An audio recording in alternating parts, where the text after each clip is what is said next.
Madame la ministre, monsieur le ministre, mesdames et messieurs les parlementaires, monsieur le préfet, mesdames et messieurs, chers amis, monsieur le président du département, merci pour votre présence ici ce matin et pour votre soutien précieux tout au long de l'année. Quel bonheur de vous retrouver ici en chair et en os, ici dans ce magnifique département de l'Eure, de voir vos sourires rayonnants et de ne pas être obligé de vous envoyer un lien Zoom ou Teams. J'aime l'idée de pouvoir partager avec vous une journée unique à l'occasion de ce forum. Car oui, les événements sont source d'inspiration et permettent, je le crois, de maintenir cet indispensable lien social. C'est grâce à votre mobilisation et à votre soutien, je pense ici en particulier à nos partenaires, que le premier rendez-vous annuel de la RSE existe. Cette nouvelle édition du forum a pour moi un goût particulier, puisqu'elle est le théâtre de la remise à la puissance publique des 30 propositions du Cercle de Giverny pour une RSE systémique. Ce laboratoire d'idées hybrides que nous avons lancé en novembre dernier s'est lancé une délicate mission. Faire dialoguer entreprises, associations, ONG et chercheurs sur l'enjeu le plus crucial de notre temps, l'accélération de la transition écologique et sociale de la France. Pour autant, comment être certain que ces échanges se soldent par des propositions à la fois concrètes et impactantes? Pour cela, une recette simple. Chacun des groupes de travail a été mené par une coprésidence complémentaire, un dirigeant d'entreprise et un expert de la société civile. Je crois pouvoir dire sans trop m'avancer que nos 6 groupes ont fait un travail formidable en peu de temps, dans des conditions exceptionnelles, en plein confinement. Je tiens à remercier l'ensemble des membres des groupes du SEC, une centaine, parmi les plus grands experts des problématiques traitées, qui ont bâti collectivement ce premier opuscule que vous avez avec vous. Nous espérons que ces propositions constitueront une modeste contribution pour agir face aux colossaux défis que doit relever la France. La crise sanitaire liée à la Covid a, je crois, été un révélateur de la prise de conscience générale sur ces défis. Les problématiques de solidarité, d'équité, de protection de la nature et de la biodiversité, de souveraineté nationale ont été mises au premier plan de l'agenda politique et social. Alors, certains voient dans la crise économique vers laquelle nous nous dirigeons un affreux désastre. Nous y voyons une incroyable opportunité.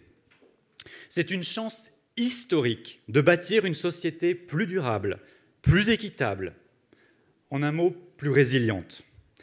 Après tout, n'est-ce pas après la peste noire qui avait balayé un tiers de la population européenne qu'est née la Renaissance? Nous en sommes persuadés, la relance sera écologique et sociale ou ne sera pas. La pression des parties prenantes s'est considérablement accrue, tant sur les politiques que sur les entreprises. Les citoyens veulent aujourd'hui mesurer de leurs propres yeux l'atteinte d'objectifs écologiques et sociaux concrets et mesurables. Ils veulent passer des paroles aux actes.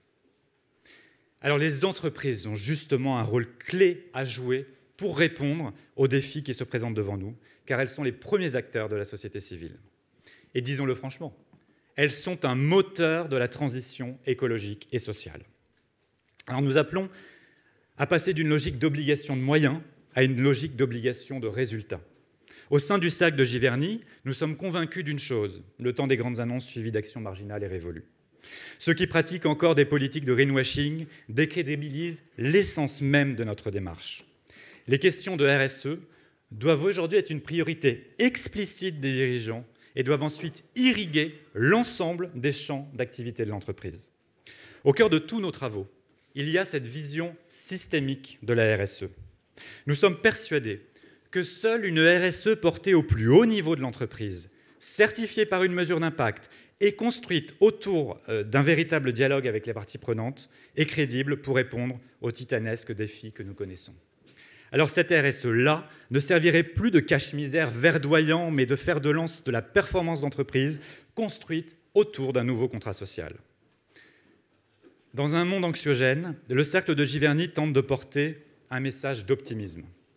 L'espoir de la résolution des crises sociales et écologiques par une nouvelle vision de l'entreprise que nous appelons de nos vœux. Celle d'une organisation ouverte, transparente et engagée, non pas seulement au service d'elle-même, mais au service de l'intérêt général et de l'intérêt de la planète. Nous sommes convaincus que l'entreprise de demain est citoyenne, que seul d'un dialogue nourri entre acteurs hétérogènes, même s'il est parfois complexe, peut naître l'innovation.